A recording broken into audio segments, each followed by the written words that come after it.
Great. Hello, everyone, and welcome to our session on strategies for engaging youth on cannabis-impaired driving, presented by Parachute. My name is Anusha Ranjan, and I am a Knowledge Translation Coordinator and Programs Coordinator at Parachute, and I'll be presenting today alongside my colleague and our Director of Programs, Valerie Smith from Parachute. So a little bit about Parachute. For those of you who don't know, Parachute Canada is a national charity dedicated to preventing catastrophic injuries and saving lives. We believe in long lives lived to the fullest. The reason why we focus on injury prevention and why it's so important is because of the serious and life-threatening effects of injuries on Canadians. As you can see here, in Canada, injuries result in 3.5 million emergency room visits per year. They cost the Canadian economy $27 billion per year, and unintentional injuries are the leading cause of death for people between ages 1 and 34 in Canada. So based on this evidence and data, Parachute focuses our strategic priorities for injury prevention on 4 main areas listed here, including sports and recreation, with a focus on concussion, falls, poisonings, and motor vehicle collisions. This will be the focus of our session today as we speak about how to engage with youth about cannabis-impaired driving. So as mentioned, today I'll be sharing, and myself and Valerie will be sharing our strategies for how we engage with youth who are cannabis users between the ages of 15 to 24 through 2 of our national campaigns. Those are our hashtag Know What Impaired Means campaign and our annual National Teen Driver Safety Week. We'll then be sharing our key learnings and takeaways from both of these campaigns, and we'll also be we're available to answer any questions at the end of the session. You can just enter your question into the Q&A box at the bottom of the screen.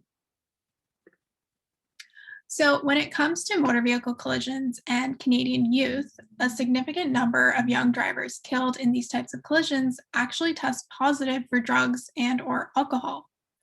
And 16 to 34-year-olds actually represent a third of Canada's population, but they suffer 59% of injuries and 61% of fatalities from cannabis-related collisions, showing us that youth are actually overrepresented in this issue of cannabis-impaired driving and collisions. So, given this need to address cannabis-impaired driving among youth, Parachute launched the hashtag Know What Impaired Means campaign, and this will be the first campaign that I'll be highlighting today. This project was funded by Health Canada's Substance Use and Addictions program, and it's a multi-phase project that was first launched in 2019, and it's still running in 2021 now. The main goals of the Know What Impaired Means project are to create and launch a comprehensive national drug-impaired driving awareness campaign focused on teens and young adults that's both informed by this population and that is evidence-based. So for the first phase, we chose to focus on reaching youth. And for our second phase, we actually expanded our reach to parents, but we'll be sharing our strategies for reaching youth today. We also aim to provide learning opportunities to professionals working in injury prevention and road safety so that they can use our resources in their own work and connect with local communities. Great. So these are the different strategies that we used in our campaign to reach out to youth through on a national level. So I will break these down shortly, but just going through the list, we developed campaign videos, GIFs, and TikTok videos under the Know What Impaired Means theme. We then developed a youth-targeted, nationally promoted social media campaign with the use of paid influencers as well. We also installed an impaired light sculpture at the CNE in Nathan Phillips Square in Toronto, and we integrated our Know What Impaired Means messaging into our National Teen Driver Safety Week for 2019 and 2020. So if we take a deeper dive into our campaign videos, we wanted to create short videos that highlighted the dangers of driving high. Our main concept that we wanted to convey was, if you wouldn't do this activity high or trust someone else who's high to keep you safe, then why would you drive or get in a vehicle with someone who is high? So we created two videos. They were at 30-second and 15-second lengths.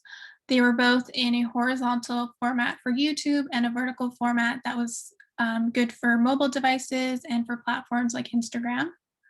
One of the stories follows a first time rock climber who fears that their belayer, so the safety rope holder, is high and not paying attention. And the second is the story of a first time skydiver who realizes that their parachute packer might be high as well. So I actually have the videos here that I can play for you.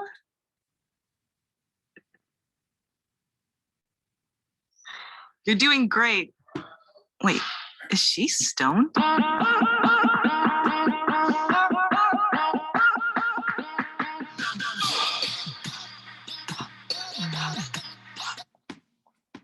Great. So that was our first video. And this is the second one. Do you see him? I think he's high.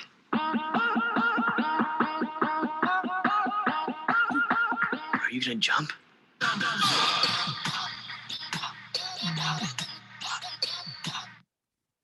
Great. So Do you see him? I think he's high.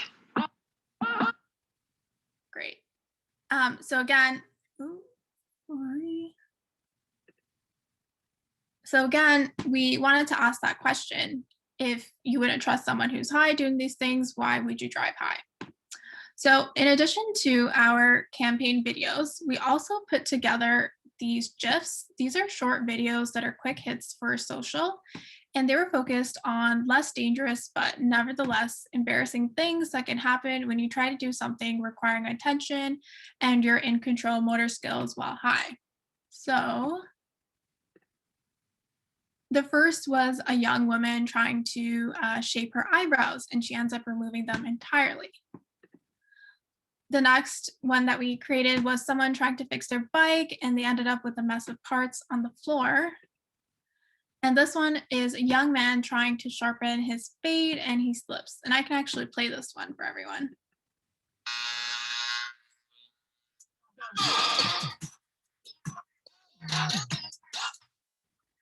So as you can see, these are shorter videos for social media that show people messing up physical tasks while high, again, provoking a similar question. If you wouldn't do something like wax your eyebrows or, sharpen your fade while high, why would you drive high? So as you can see, these are shorter clips. They're about 6 seconds long, which is ideal for social media platforms like Instagram or Twitter, where you wouldn't normally hold your viewers' attention for too long. So next thing I want to highlight was our impaired sculpture installations. So these we installed at CNE and Nathan Phillips Square in Toronto. So as you can see here, the sculpture is made up of words used to describe what you feel like when you use we. So you can see the words high, ripped, lit, stoned, bombed, and then when they're strung together, you see the vertical word forming impaired in red here on the right. So we chose these spots as they're both pretty popular locations for the age demographic that we wanted to reach. They're good Instagrammable spots, and they served as a conversation starter both in person when interacting with the sculpture and online as well.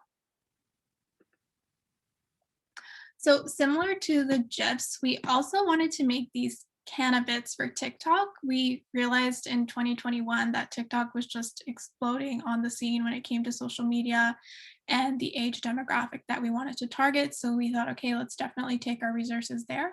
So again, we had 3 scenarios that we portrayed while high: someone decorating their mom's birthday cake, giving your dog a trim, dyeing your hair, asking that question: if you wouldn't do something like this when high, why would you drive high? And I can show you an example of that as well. Just did a bad thing. And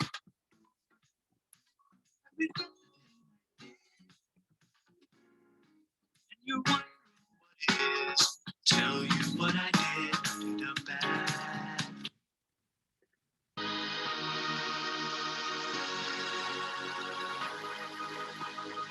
Did you actually make that for Mom?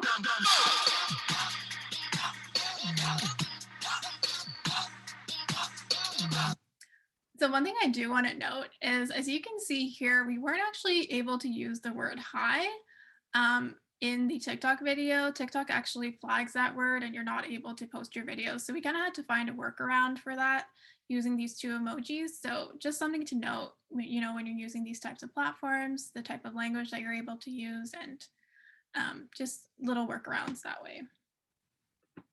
Great. So now that we had, you know, put together these resources, we then, you know, rolled out our campaign and spread the message. This was primarily done through social media and some in-person events like through the sculpture installations. And for our social media campaign, we did this primarily through our paid posts that were targeted to our age demographic. We also had some organic reach through our own Parachute social media platforms, as well as the platforms of our partners.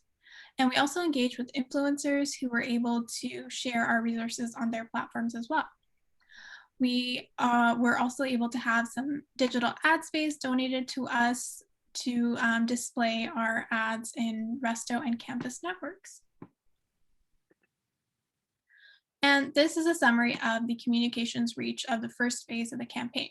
So we were able to get 11.8 million impressions targeted to the youth demographic. And again, this was through the digital ad space, the sign views at CNE, the Facebook and Instagram both boosted posts, and our influencer posts. And we also had an additional 7 million impressions for the hashtag Know What Impaired Means.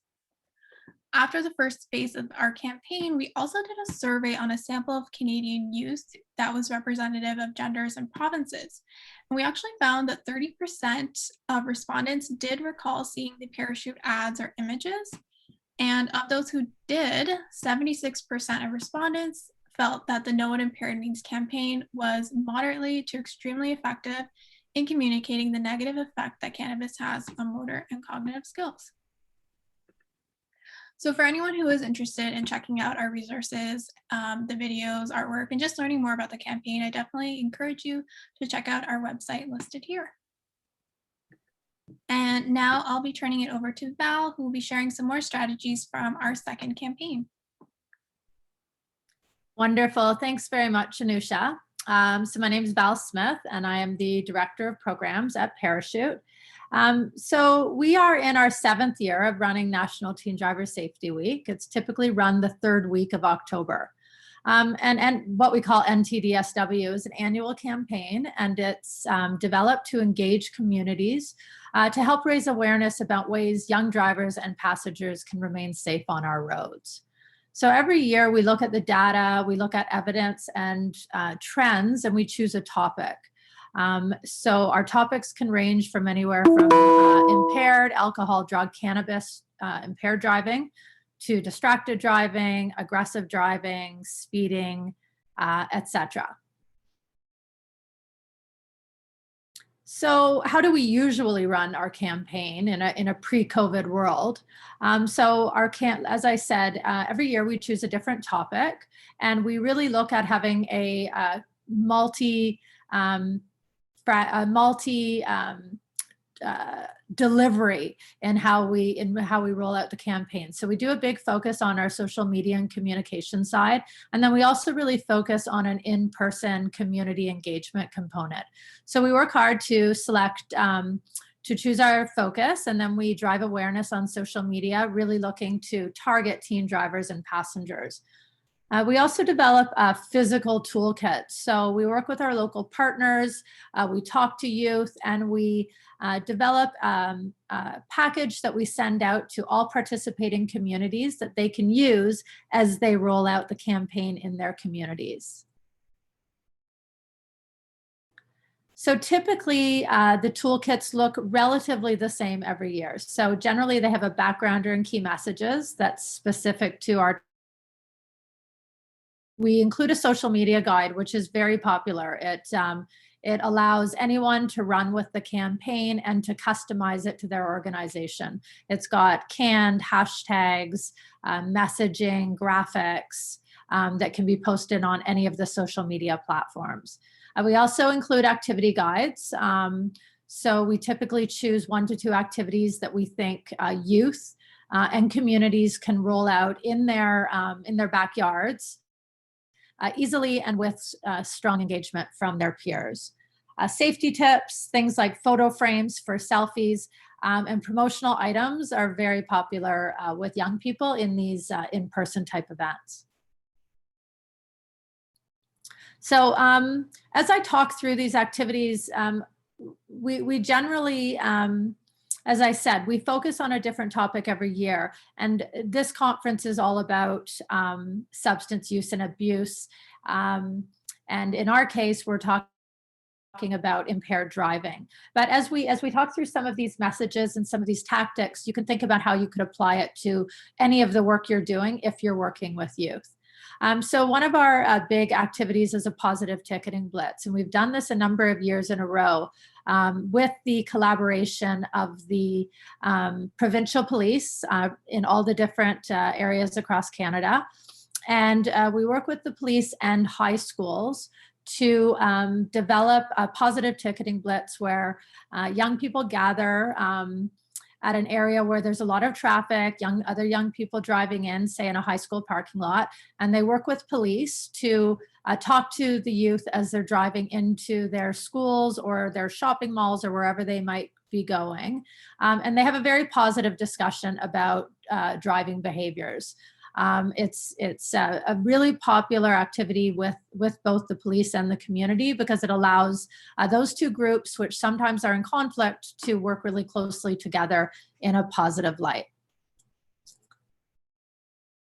Photo booth selfies. So again, this is just an example of how you can engage youth in social media in a fun way. So typically in any of our campaigns that where we're working with youth, we would include something like this. So a tactile activity that young people can, gather with their friends, take photos. It has our messaging on it. It has your hashtag, and then they post it on social media. And again, just a great way for them to get involved and get engaged with the campaign. So as everyone knows, COVID-19 really threw everyone into a bit of a spin to try to look at how organizations could be flexible and the keyword pivot to the new restrictions. So we really had a big challenge in what was typically a very in-person community engaged event. So we really needed to look for some new strategies on how we could move the campaign to a fully virtual campaign in 2020.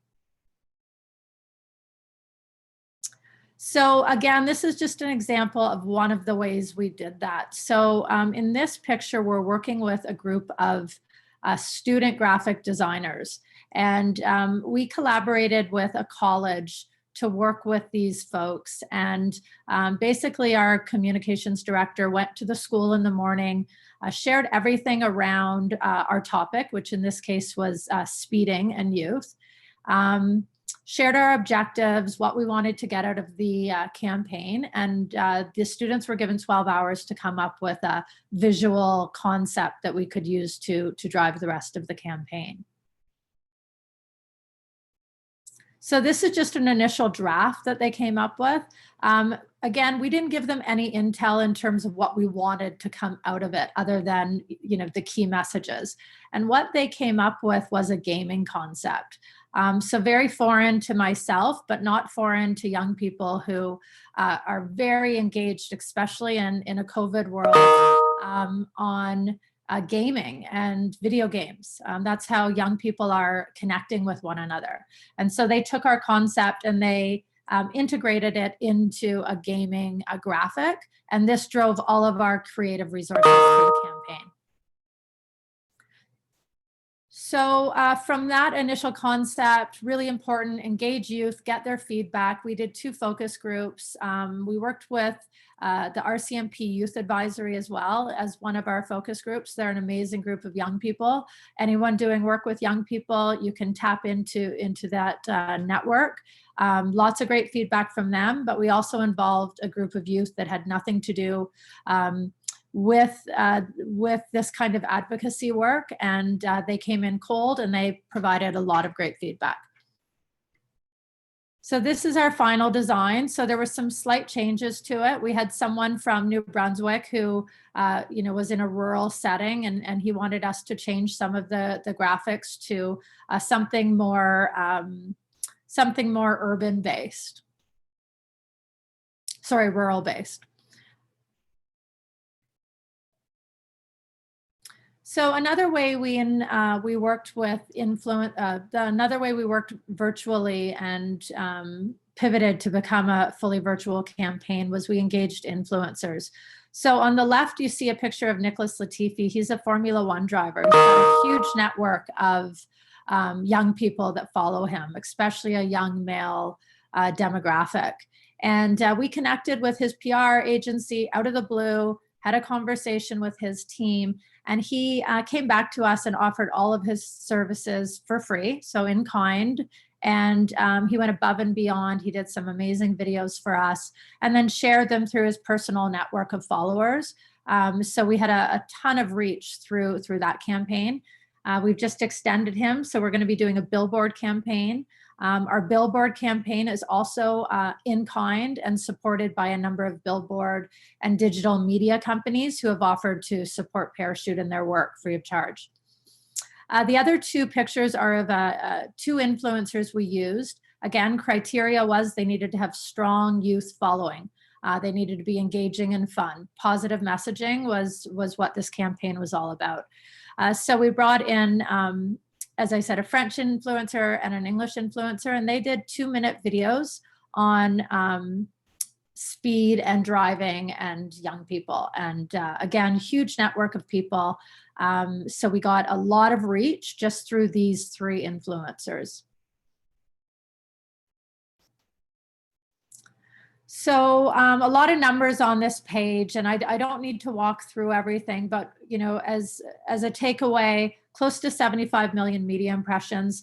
This campaign, compared to Know What Impaired Means campaign that Anusha spoke about, had a lot less funding. So we really did rely on in-kind funding to support the work we did. And again, all virtual, but a lot of eyes on our resources, which ultimately was our goal for this campaign. Again, you can find all of our resources at www.parachute.ca. And just some key takeaways from both Anusha's and my presentation is using that mix of popular social media platforms, Instagram, TikToks, YouTube, obviously in-person events where possible to reach youth. I spoke earlier at another presentation about this on the panel, harm reduction. We've heard that word quite a bit today. Really ensuring we work with young people in the most positive way possible. Engage and consult with youth during the resource development. Ultimately, we need their feedback. We need them to help guide all of our messages and the way we're trying to work with and communicate with youth. And finally, use youth influencers to disseminate messages. We've found this has been such a successful way to reach youth, and we've heard back from youth that it resonates really well with them as well. And that's it for me. Thank you very much for taking the time to join Anusha and I on the presentation today. And thank you very much to the organizers of this awesome event and to Weed Out the Risk for coordinating everything. It's been great.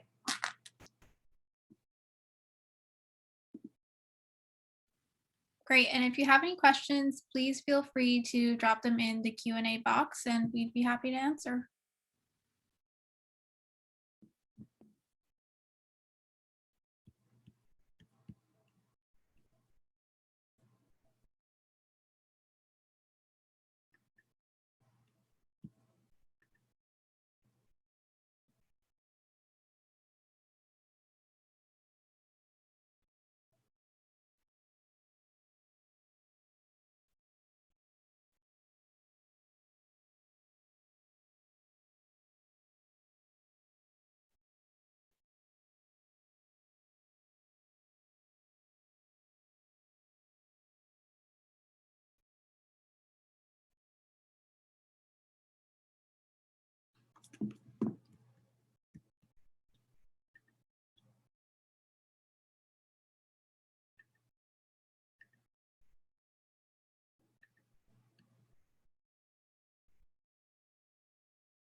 Okay, it looks like we do have a few questions coming through. One is, have we done any work with universities or colleges in a guest lecturer capacity to reach young adults?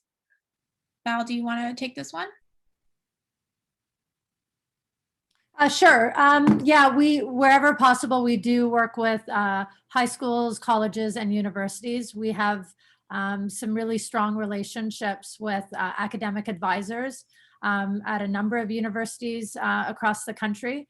And, you know, whether we're going to them for expertise on a topic, on road safety or on substance use, mental health, whatever it might be, or whether we're tapping into their network of young people to help provide us with feedback or to act as a sounding board on the resources we develop.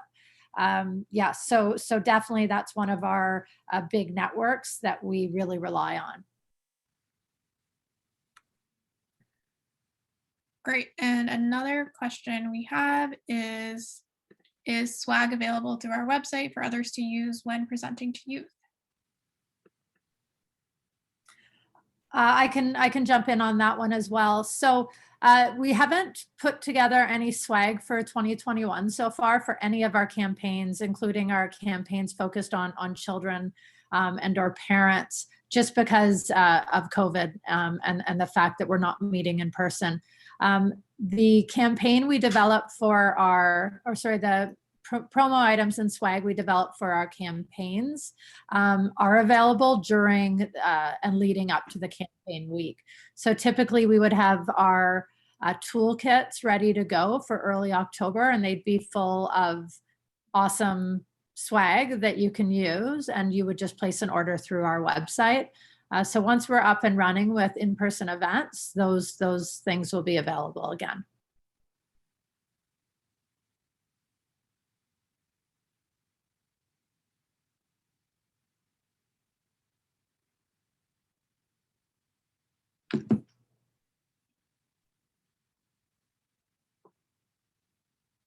Okay, great. I think that's all the questions.